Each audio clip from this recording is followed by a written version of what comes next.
All right, everyone. Thank you so much for coming today. I see a lot of familiar faces. Wind it down. Wind it down. Like I have a lot of power right now. Significant amount of power. All right, everybody. Yeah, what's up? So I'm here every month. Typically, I'm here with my co-author and wife, Alex. She can't make it today, but she sends her love. My name is Jeff Chernick. I'm a 3-time founder. I've been starting companies for 20 years. I've sold a company. I've shut down a company. I've done everything in between. And along the journey, I wrote a book called H5E Energy, a different kind of founder, all about that magic state that you get into when you lean into passion and purpose and magic starts to happen. I call that state H5E Energy. And in that journey, I've interviewed a ton of amazing entrepreneurs, over 200 billion in exits. And we have the conversations live. So I try and bring one founder a month to the stage that is super inspiring.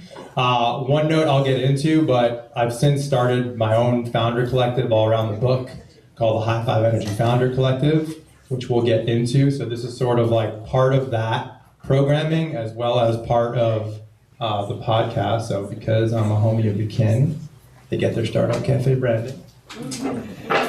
And what is the kin? So the kin is an amazing space. It's a community space for founders and builders. And we'll talk about more of that after. Any members here? Awesome. I'm a huge fan. I'm a member too. And a few thank yous before we get started. Thank you to JP Morgan for providing some of the breakfast items. And my checking account. Yeah, exactly. And Michael Best Law Firm, who is like probably the best startup attorneys in LA that are about 2/3 the price of like the Coolies of the world.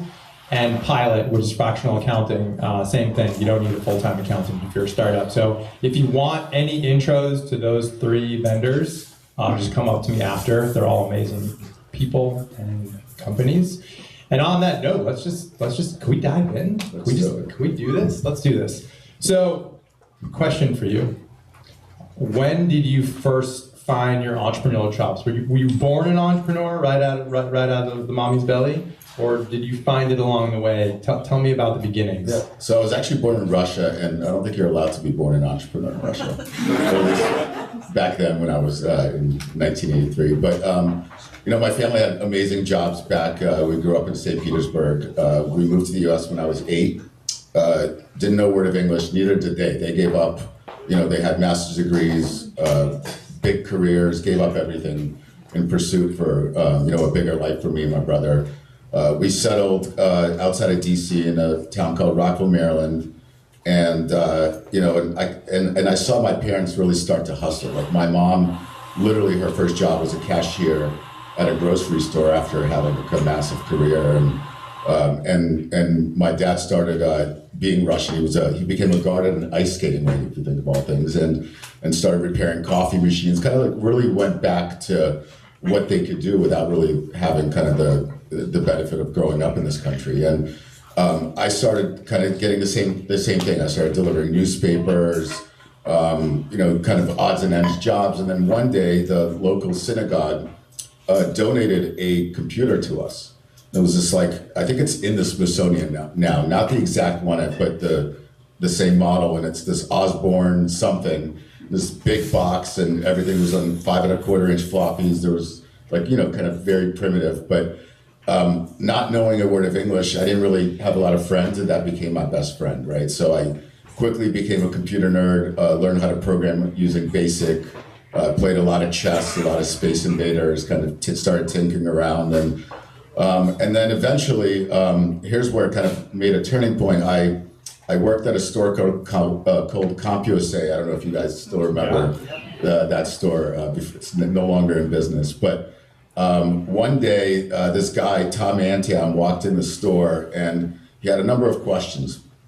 And everyone pointed to me for the answers, because I was probably, one of the smarter people working in that store. And I gave him the answers, and it turned out he didn't really actually care. He was just kind of using them to qualify, and he leaned in and he whispered, he said, "Hey, I'll double whatever you're making here, come work for me." And didn't know who he was, but that was an intriguing offer. I showed up to his house in like Langham, Maryland, and the place was a complete shithole. And I thought I quit my job at this point, so I literally thought I just got punked or whatever the equivalent was back then.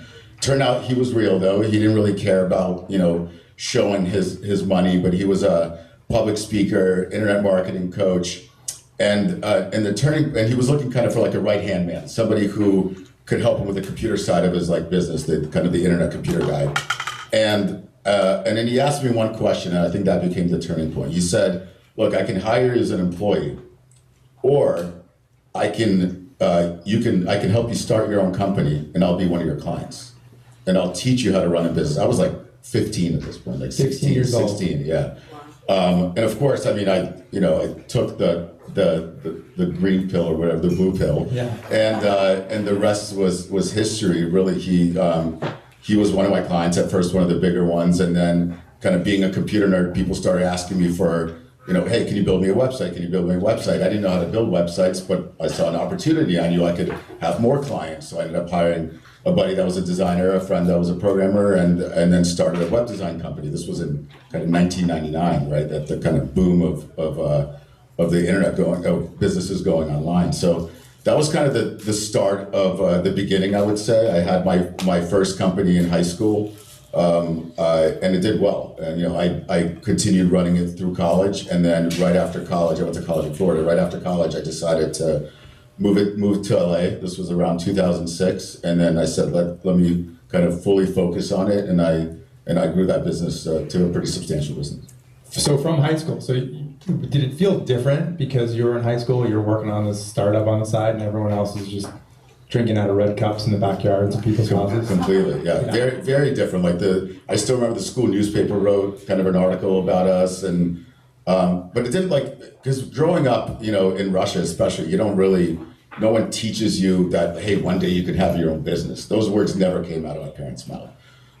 They actually disliked the fact that I started my own company. They wanted me, because that's not what the American dream was. They wanted me to be like a doctor, a lawyer, like something that makes good, steady income with a 3% annual increase for inflation or what have you. And when I said I'm doing my own company, they were like, "Oh shit, I guess maybe we'll focus on my brother instead." Yeah. So I usually talk about the importance of advisors and the mind group, I call it. This person that came out of nowhere, how big of a role did this advisor play during that ride? Did he stick around for the whole? He did, yeah. I still talk to him today, not as often as I should, to be honest. But I think if it wasn't for him, who knows where I would have ended up? Because that's what gave me that path, that option. I probably would have left CompUSA when it closed and started working at Best Buy or something. Could be a manager. Still open, yeah. So you're building this web services business, building design websites. What's the next iteration of your career look like? Yeah, so because he was an internet marketing coach, I knew a lot about things like SEO and search engine optimization, online marketing, and I actually optimized the Cyplex. This was the name of the company for to rank #1 for LA web design, Los Angeles web design, every single major keyword before I even stepped foot in LA. Wow. The phone was ringing off the hook, and that's when I've never even been to LA. And I think maybe having this kind of American dream, this became my Californian dream in a way, maybe watching all the movies and everything. But so I ended up moving here with my ex-wife at that point and our dog, and said, let's go full force. And in that, I think there was the second year, so in 2007, we actually broke $1 million in revenue, which is crazy. And I ended up running that company for a minute until I caught the startup bug, because being on the other side, so being kind of making apps, making websites, we made a lot of other people very successful. A lot of startups came to us and we made their dreams come true. We also saw a lot of sites, a lot of ideas fail. Because I got to use other people's money to figure out how all this stuff works, right?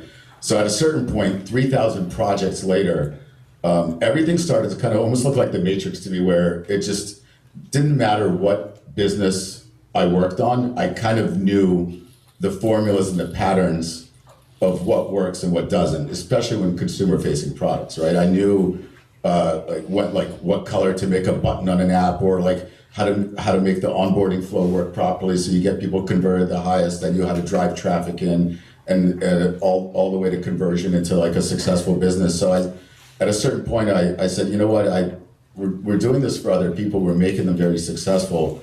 I kind of want to have like my own like real product. Ended up launching the wrong product first, right? So ended up starting a greeting card company because a buddy of mine owned happybirthday.com. Okay. Right, and I was looking for something to do, and he's like, I have this domain name, and back then domain names actually mattered. Today, barely, right? And I said, all right, I'll do a greeting card company, but I'm gonna make it cool. I ended up partnering with a company called Threadless. It's a big crowdsourced design community out of Chicago. We took their designs that usually end up on t-shirts, we put them on cards, right? And it worked to a point, right? The e-card business was really good. We came up with this concept of group cards where if it was your birthday, I would invite everyone to sign your card. And back then, Facebook was giving away their data pretty easily. So we would require that you log in with Facebook. We would scan all your photos, figure out who your closest friends and family members were. You became an automatic member. We sent you reminders of when those people's birthdays were, and it kind of created this viral loop. And all of a sudden, we found ourselves with like 50 million users. 50 million users, but it wasn't generating a lot of revenue because it was like a free e-card business, right? And then one day I was, working on that business. I had my 2-year-old daughter on my lap, and I had two monitors, right? One I was working on, the other one I was picking out YouTube videos for her. And back then, YouTube was a search box, right? And very much not a discovery platform. It was kind of like Google. It's a search engine. If you knew what you were looking for, it's a really good place. If you didn't, it really sucked. And she's 2, and I'm trying to pick out, videos for her, and I didn't know shit about children's content. I just learned how to change diapers a year, right? So I had, that's where I had this idea. That's where the Pluto idea sparked. Is I said, like, I started looking everywhere. I was like, where's the TV guide? Like, I don't need a search box. I don't know what I'm looking for. I just need to pick a channel. Yeah. And there were no channels for internet content at all. Not for YouTube, not for anything at all. I was like, all right, well, YouTube has an API. I know I've building websites and apps for a decade. Let me just take one of our kind of freelance engineers and see what we could put together. And I built Pluto.tv was available as a domain name. I grabbed that, and I built a prototype where I literally took YouTube content and put it into a TV guide format on a schedule, removed the ability to rewind, fast forward, pause, skip. I kind of created a fake linear TV experience. Yeah. And I built like 50 channels. We had like a hockey fights channel, like kids shows channel, right? All these different channels. And I drove traffic to it. And right out the gate, we had 36-minute session duration. So the average person was coming for 36 minutes.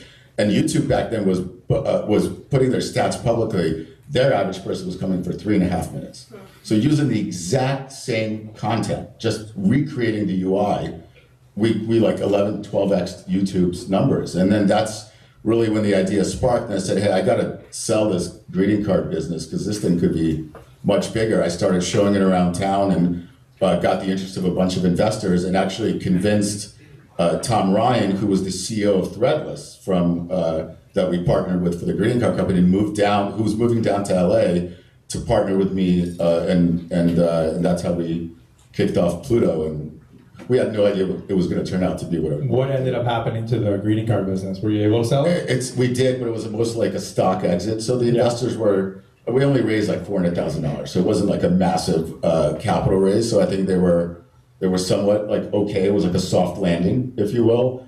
But Pluto obviously was a major hit. And it's interesting because I'm really big on breadcrumbs and how one thing leads to another, and you sort of trace it all back. Your founding team all came from the birthday card business through that partnership. That's right. And you became like your co-founder and leader for how many years? Yeah, a lot of them actually came from the web design company that moved to the greeting card company that then moved to to Pluto, some of the, like the core builders. But yeah, my co-founder, it took me like 4 months to convince him because he was just moving to LA, and he's a successful entrepreneur with with previous exits, CEO of Threadless, right, backed by major VCs, has raised a ton of capital, and I was like some guy who ran a greeting card company trying to court this guy to be a partner with me. Yeah. And he did it. Obviously, he has no regrets now. So. Well, let's like dive into that for a second, because there's a lot of founders in the room that are solopreneurs, and then they talk about maybe getting a co-founder. Just that match for you. What did it take for you to enroll that exited founder to believe what he was currently building and join you on this journey? Yeah. So I mean, I first of all, I think for me, even starting with my mentor. Like I always believe in not doing anything alone, because I think it's very difficult to have all the skill sets you need to have to build a successful company. I think a lot of entrepreneurs make the mistake of finding a co-founder that just sides with their vision and is almost like they're just saying kind of yes to each other back and forth. You don't want a yes person. You want somebody that goes against the grain, kind of like the yin yang, if you will. So, and you want somebody who has experience in areas that you don't. Right, so I think that key component of having really good self-awareness and knowing what you know and knowing what you don't know is a key skill, and then use that to be able to find someone that complements your abilities and not just agrees with you. So I knew my weaknesses. I knew that if we were going to build a massive media company, we needed to raise a lot of money. Like we were going up against the Netflixes of the world, right? This was during the streaming boom, if you will. People are canceling cable, their apps are launching, smart TVs are popping up. Like this is a real thing. I knew how to run the tech side of the world, right? And I knew how to market, but I didn't know how to build a media company. I didn't have the experience of raising capital, so I knew my weak points, and that's kind of how I convinced Tom to join is to just position him. And I said, he actually became the CEO. Even though it was, my idea, I didn't have any ego about it. I didn't give a shit if I needed to, have this kind of title to what is that for? At the end of the day, we were partners. I knew what my personal abilities are. I knew what my weaknesses are. And I said, look, you've been a CEO of major companies before. I haven't. You need to, steer the ship and we'll partner, we'll run this thing together. How old are you at this point? This was like 2013, so like 13 years ago, so about like 30. 30 around. Yeah.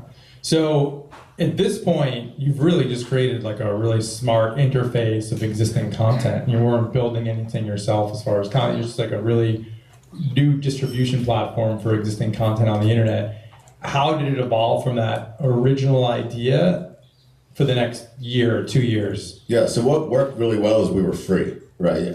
And everything else on streaming at that point was paid. Literally everything except YouTube, which we actually kind of reskinned in a way. So we knew we needed to stick to free because free is a great way to acquire users for almost nothing, right? There's no, when Netflix acquires a customer, they're spending $150 because even to get a trial on a credit card, because you have to, it's a lot of big hurdles to get through that. But for us, we're, being free, customer acquisition was not the problem. But we couldn't monetize content we didn't have rights to, right? So we were building, this whole interface around YouTube's content. We couldn't splice in our own ads in between that content. I don't think YouTube would have been very happy with that, right? So we went after, at first, the same content that was on YouTube, because we said if they were putting it free there, they'll give it to us, and they did. But then we said, if we're able to get real TV shows and real movies, then our users would stay a lot longer, and if they stay a lot longer, they would see more advertising, we would make a lot more money. So we started going after, we went to studios like Lionsgate and Paramount and others, and we said, hey, do you have any content you can give us? We're not gonna pay you a licensing fee because we don't have any money. We'll just give you 50% of our ad revenue. And then, we're just a little startup. They told us to fuck off. They literally said no every single time. So, by the way, just to rewind back, before we even raised a penny for Pluto, we had every investor, over 90 of them, has said no. They thought we were completely dumb building a like old school television linear service when the whole world was going subscription on demand, right?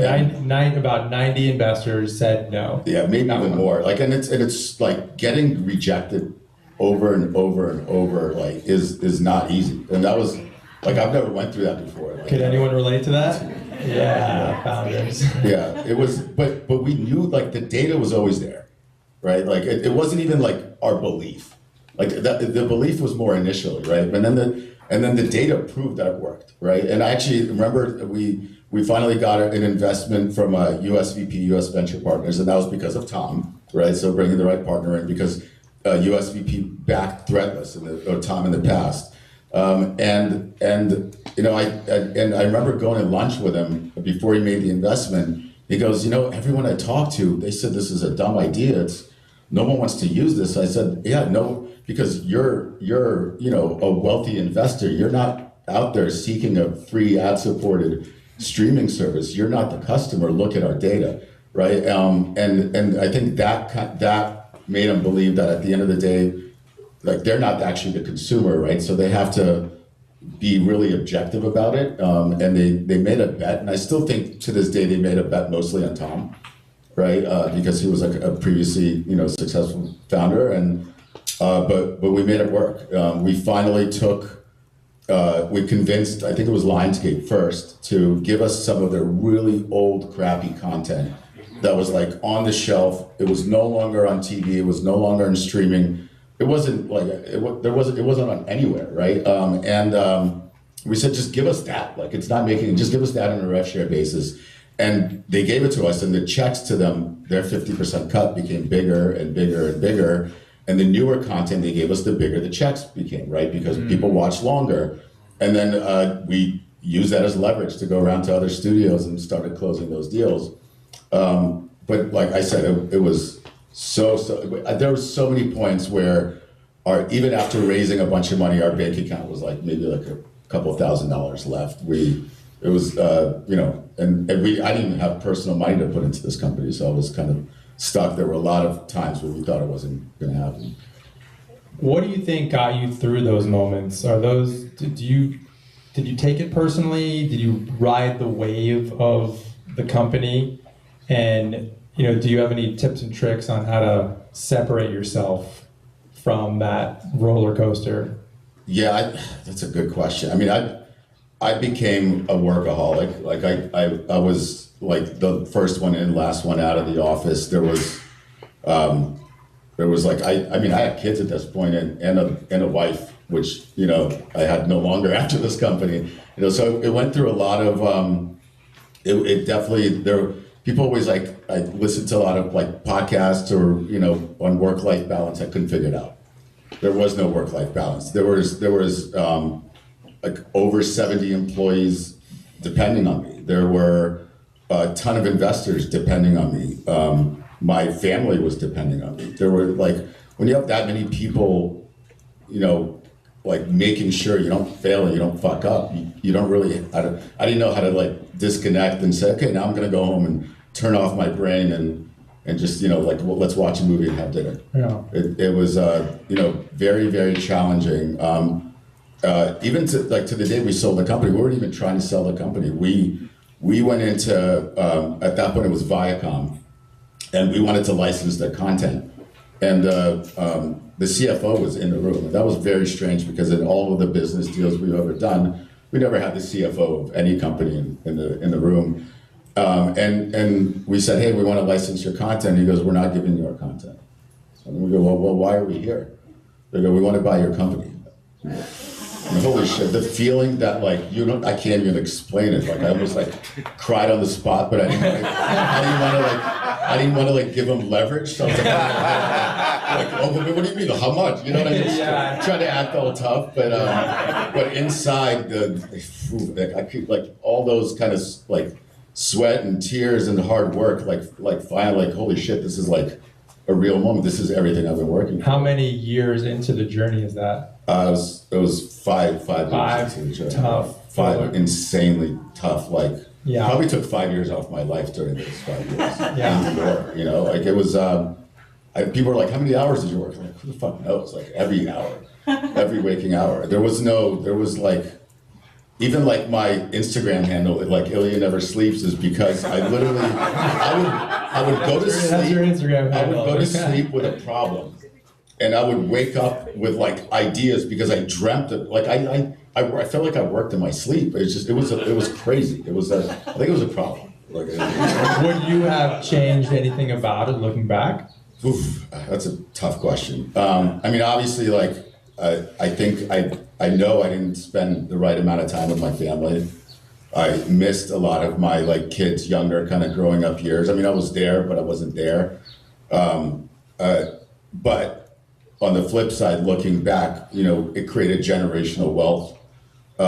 It made all of that time feel worthwhile now, because now I get to spend all the time in the world with them. I have a great relationship with their mom. Like, and so I don't think I would do it, you know, any differently, but it definitely came at a price. And it's a price that you kind of feel for life, you know? Yeah. With the first client that you got, because I speak to a lot of founders about breaking into a sales channel, and it's you need that first one. And you need that first one to be super successful, so then you can go show others what you've done over here and get more. So the first one was Lionsgate, right? Lionsgate, yeah. So were you guys spending sort of like all of your attention, like once you got that one and it was the first one, was it sort of all hands on deck to make sure that was successful? Yeah, you couldn't fuck that up. That was absolutely the main one. And you know, I guess luckily for Lionsgate, they're the ones that gave us real TV shows and movies, and all the other content was a bunch of YouTube clips, right? Or like similar types of short form content. So we made them the featured channel. We made sure people landed on, you know, kind of put our best foot forward. And we just made sure we just delivered. And, you know, and I don't think if we didn't do that, it wouldn't have ended up where we did, for sure. And I think there's this habit of this feeling of an entrepreneur needing to get more customers. So you get the first one, you're already thinking about the second one. And then third one, I mean, right? they had a deeper library too, right? So I think there's a lot, like even like the same example goes to like when I ran my web design company, the same client could give you a lot more business over time. And if you look back, that book of business over 10 years, we had many clients that over time it worked, right? And I think a lot of businesses, even like take any company, right? In order for your business to succeed, you can't be a one and done customer, right? Even like a restaurant, something as simple as that. If you spend all this money bringing in a customer and you don't crush the experience throughout so that person comes back later, you're not going to be a successful restaurant. Everything has to be about making sure that person keeps coming back, whether it's like an e-commerce site or something offline, online. For us, this was, you know, we had two customers, I guess. We had our content providers who we wanted to make sure are happy because they took a bet on a completely different business model. And then we had our consumers that we drove them in. We didn't pay a lot for them, but it cost us about $3 to acquire a customer into Pluto. We didn't make $3 in ad revenue on their first visit. There's no way. Like it's impossible, right? And so you have to make sure the experience is good so you keep coming back. You can't. I don't know if there's one business that you can build on just the one and done first time experience. Yeah, and I harp on that a little bit because I just work with so many founders who just go on to the next one. And especially in the beginning, that first customer, you need to knock it out of the park.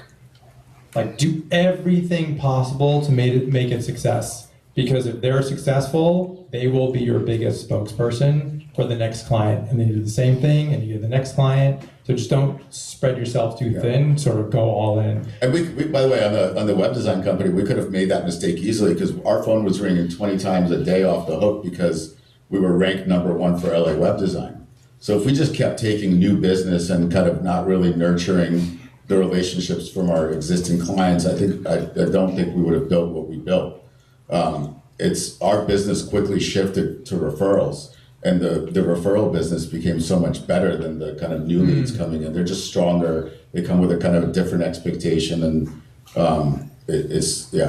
you're absolutely right on that.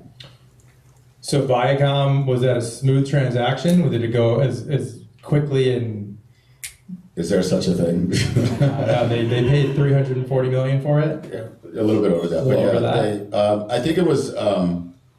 It took us. So we were growing 300% year over year. At the time they made, I think that offer, we were doing 70 million in revenue. So it was like more than a 5x multiple.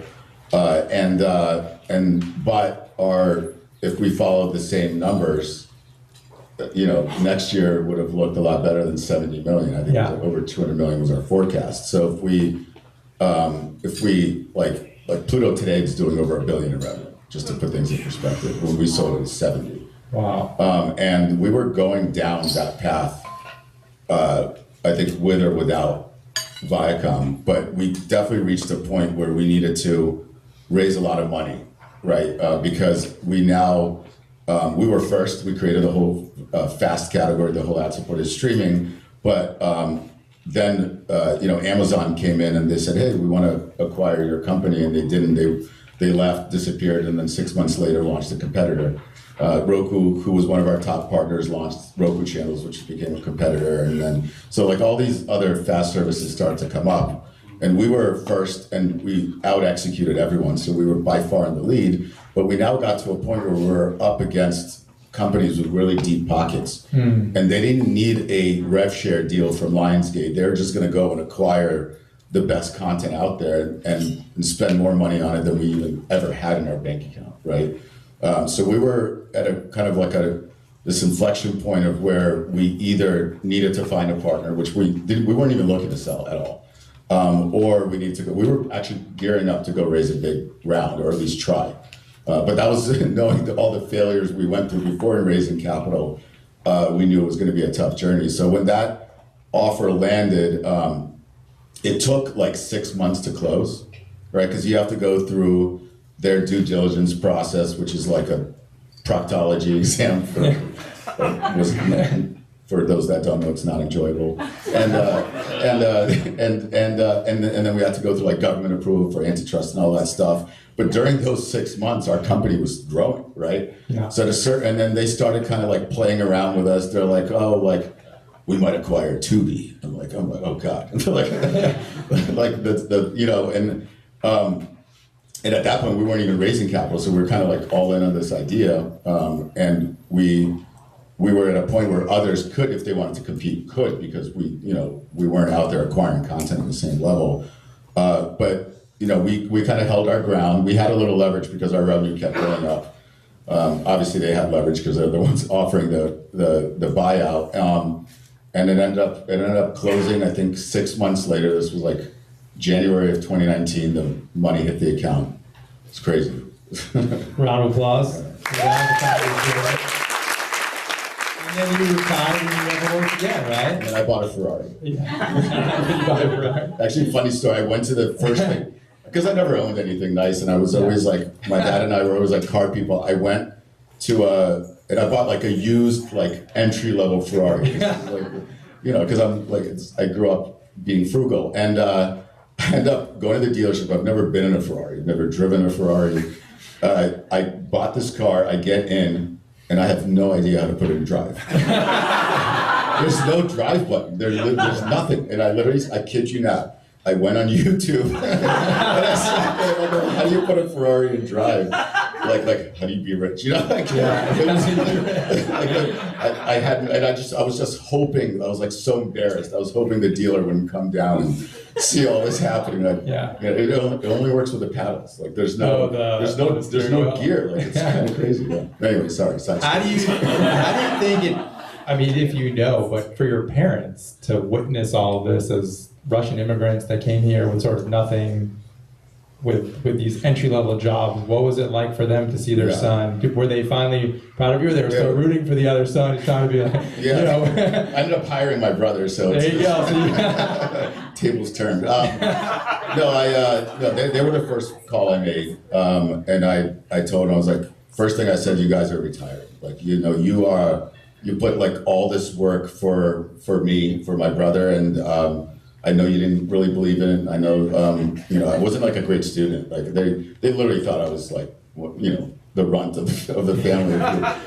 And I said, I was like, you're done, you're retiring. Like, go do whatever you want. I'll take care of like whatever, finances you need. They cried, I cried. It was a very, just like kind of obviously a life-changing, kind of generationally life-changing event, but it made all of the challenges definitely worthwhile. Yeah, amazing. So you didn't stop there. I don't know if there were more companies in between, but how long until you came up with this idea of Telly? And tell us a little bit about that journey from closed around to whole new adventure that you're on right now. So I thought after selling Pluto, first I was like, I need to like take a lot of time off.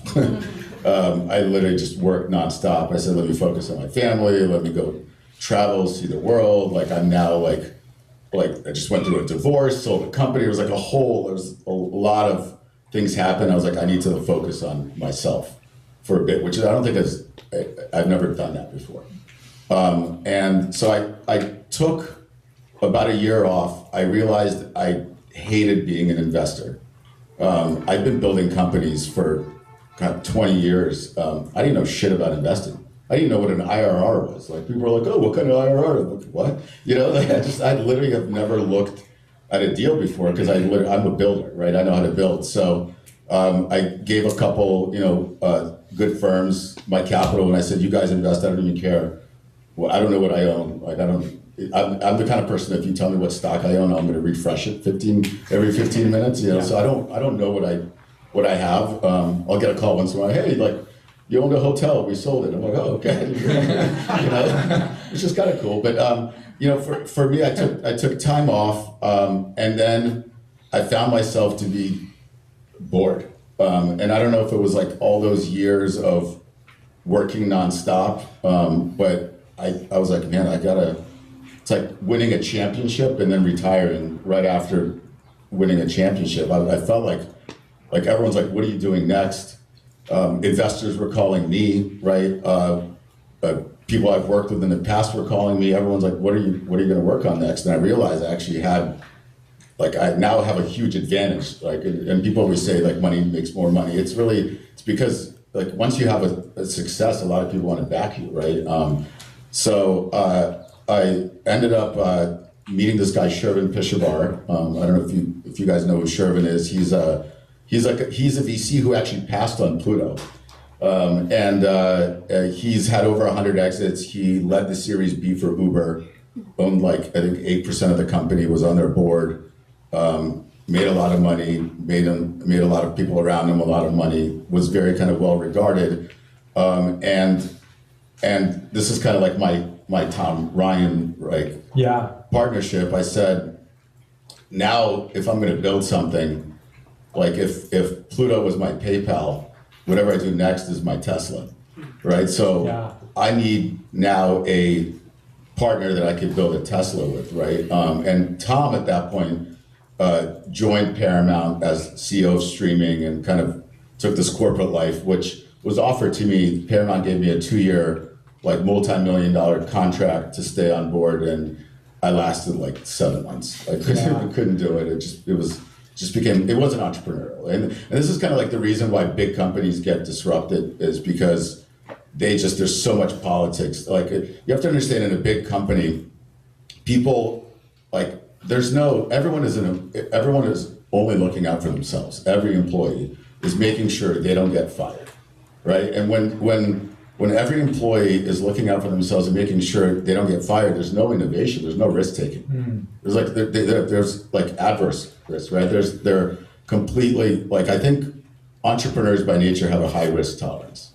And people who work for a corporate company simply don't, because they're set up to not take risks, otherwise they would lose their job. So when you're up against someone big, even though they have all these budgets and all these things, they don't really execute to that, because somebody is going to they need to get 6 people. After I sold Pluto, to work on something on Pluto inside Paramount, I had to get approval from 6 different people. Jeez. And I was like, just do it. They're like, well, how do you know this will work? I was like, I don't, but it's worked so far, and they didn't care. So I left. And Tom stayed on, and he got an amazing kind of corporate gig, and that's perfect for him. And I wanted to look for kind of my next partner, and I found Shervin, and this guy like has been in every, like I said, every kind of major consumer company. He knows his stuff, and him and I said, we came up with this idea for Telly, which for those who don't know, it's kind of the same thing as Pluto except it's hardware. So we built a physical TV, kind of like this, but there's another screen on the bottom.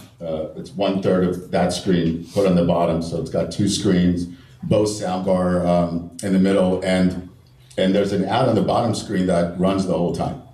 So we monetize every single minute that somebody uses that TV, and because of that, our revenue from ads, it far surpasses what a regular TV maker does on like a Samsung or a Sony or a Vizio, right?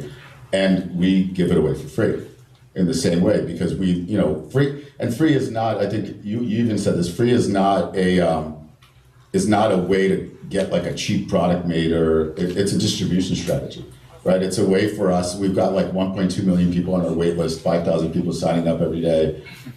It's one of those things that like people want this thing, and the cost of the product is there, it's high, but we pay that cost back through the ad revenue that we generate, right? So that's where the company is. The company's doing great. Our revenue's through the roof, and it's a completely, this is one of those opportunities that I believe is going to be far bigger than Pluto was.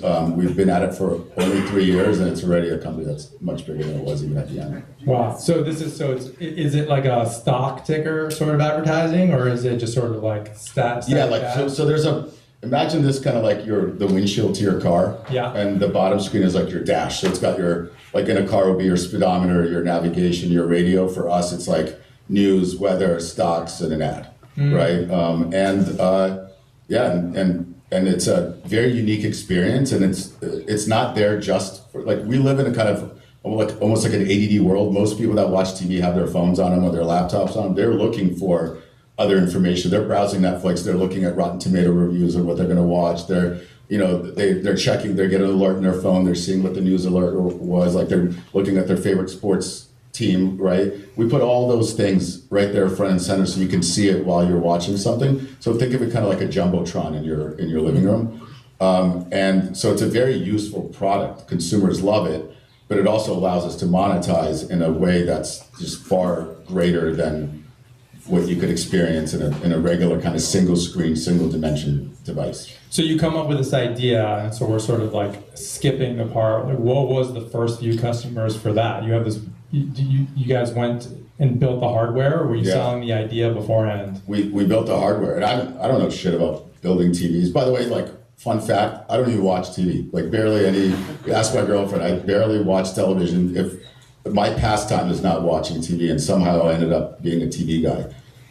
It's in every way, yeah. Well, but even I think that actually helped. A lot of people say, well, you should kind of build what you're passionate about, what you're your own consumer of.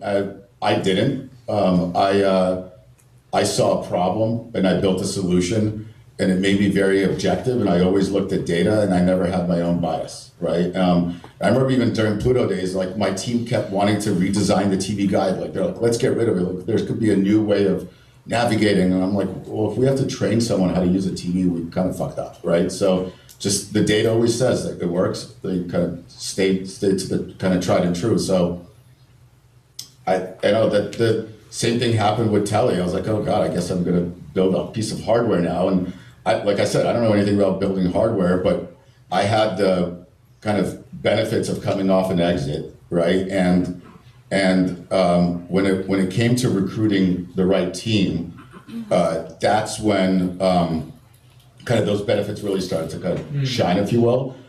So even like when we went to, okay, I need like a head of product, for example. We literally hired this guy, Sasha, who ran Android TV at Google. Like a person like that, I would have never been able to hire in my previous times, right? Our head of data ran data at Comcast, right? Our head of hardware ran hardware for Logitech. And we assembled this, by far, A team, right? And I didn't know shit about doing it, but they did, right? And I knew how to ask the right questions, and I knew that hardware moved slow, and I didn't believe it needed to, right? I ended up we ended up hiring, this was funny, we needed to build a remote control, and the remote control seems pretty easy, right? We needed to build a remote control, and we ended up finding the guy who built the Amazon Fire TV remote. I was like, all right, we hit jackpot. We're like, how long to build a remote? He said 18 months. I'm like, are you fucking kidding me? We're like, just take an existing remote, change some buttons. You know? Yeah. We fired him that same day. We built a remote in 3 weeks. But that, like, I guess the learning lesson from that is, I think a lot of people who are experts are, and the same thing happened on a Paramount story right there. They're kind of in their own way. Like everyone moves slow because they're afraid to fail. They're afraid to take risks.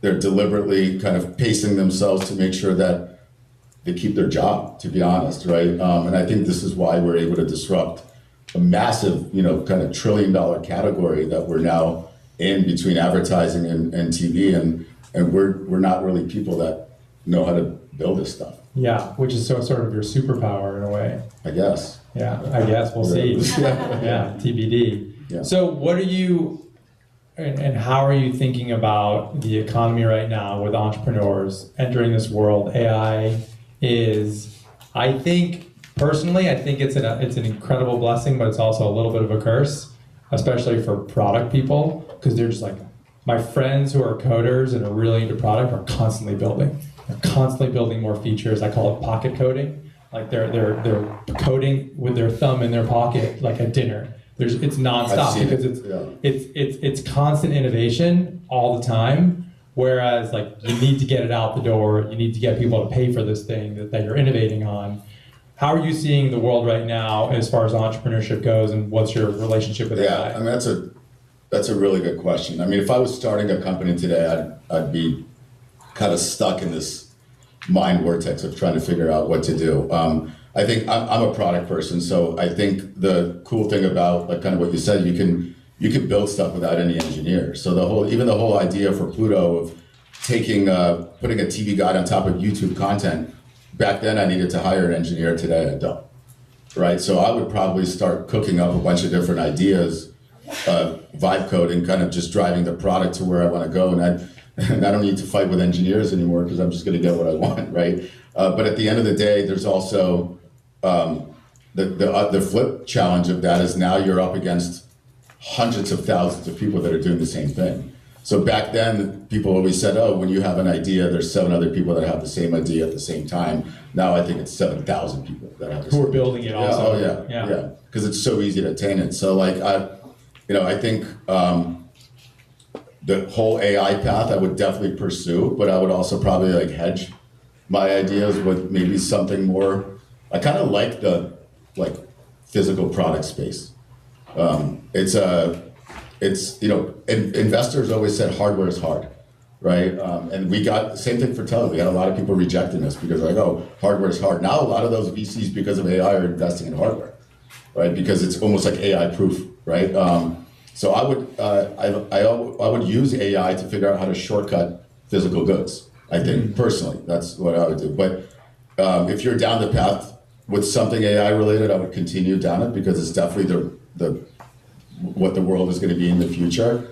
But just know that you're by far, you have a lot of competition now. You are not, there are a lot of people that are like prompt engineers or whatever you want to call them that literally did not have those skill sets before, and now all of a sudden are finding themselves to be doing 9 people's jobs and think they're on top of the world, but they've got to put that ego down and realize they're like one of 10,000 others that are doing the exact same thing at the exact same time.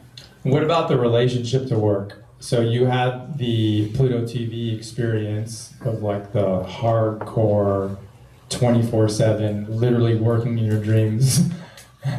And now you've got this new relationship with work, or I guess that's also a prompt. Do you have a new relationship to work? And what's your advice to founders building today with their relationship to what they're building? Yeah, I mean, I think I'm definitely doing it. I don't need to work whatever number of hours a week I used to put in before, because I now have the benefit of building a real. We have over 100 employees at Telly. We've got a great team, and they're the best of the best, like by far. And now you can really depend and rely on those people, and you kind of share the work across the board. So now when something is owned by somebody else, I actually trust it gets delivered. Or when you have a kind of a more, I don't want to say the Pluto team is junior, we had a great team, but it wasn't on the same kind of level, right? And so you had to make sure the shit was done correctly all the time. And now because of like AI and tools, plus the employees, we've got our team of 100 or so, and then we're supporting with probably another 30, 40 equivalent using AI to support all various different aspects of the business, from engineering to finance to product to even to fundraising. Like everything is now supported by AI. So so I think the work ethic is definitely, we're out there. We feel very ambitious, and we feel like this company is going to be big, but I now personally have kind of relaxed a little bit and making sure I do things right between kind of the work-life balance. And for those that don't have access to the best of the best, or who are trying to get access to the best of the best. Claude. Yeah, your best friend and coworker is Claude. Yeah, that's real. I think, once again, like you've now heard kind of what I went through. If you want to kind of do the same thing and hopefully it prevails at the end, great, but it was tough. It was definitely it's tough to look back at it now and see if I would do that again. Yeah, there's a whole chapter in the book around identity. Anyone read A New Earth by Eckhart Tolle? Yes. It's a solid book. Life-changing for me. I read it in 2010, and there's this chapter on identity and how we could identify with something external to us. Some people do it in relationships. Some people do it with the company they're working on. And I started to identify with my company. Ride Amigos is sort of the first taxi sharing platform, commuter management software, and I was just riding the wave because it was Ride Amigos was me, and I was Ride Amigos. I quit my job for it. I was a banker, and like I just rode the roller coaster. And I finally read this book, and I was like, holy shit! Like I am not Ride Amigos. It's just something I'm working on, and if it goes away, I'm gonna be fine. And that aha was pivotal. Yeah. For my existence. Yeah, I definitely thought I was Pluto. Yeah. Yeah. And when it sold, you weren't sold, right? Yeah. Well, what an awesome conversation, man. Thank you so much for joining us at the Kin. I really appreciate you. Really appreciate everyone for being here today. A round of applause for.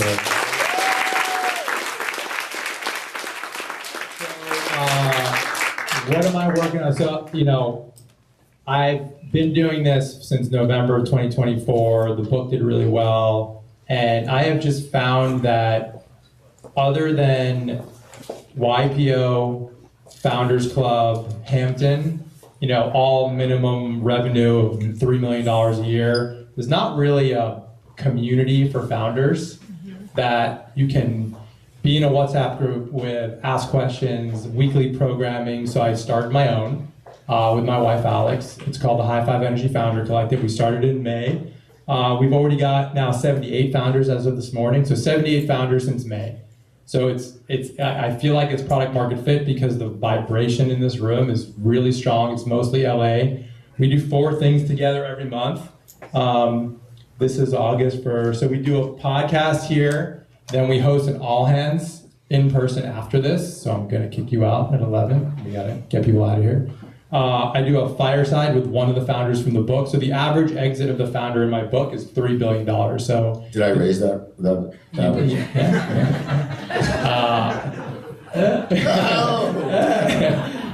So this month is Hotel Tonight. Anyone ever use the app Hotel Tonight? So that is a Zoom, and it's open QA format. So it's just the members asking the founder of Hotel Tonight questions.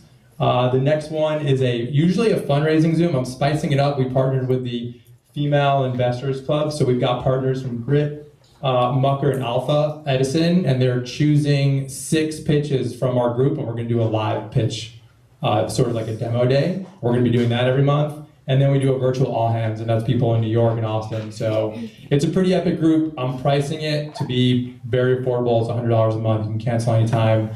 So if you're interested in applying, you can just do that QR code or stay here and talk to me. Otherwise, keep building, try and keep your head above water and realize that it's just a thing you're working on and have fun with it. And thank you to the Kin for being such an amazing, it is our physical manifestation of this is the Kin. This is where we meet, this is where we hang out. I love this place, I'm a member, so I hand it over, yeah. Thank you guys. Thank you so much. That's high five energy right there, right?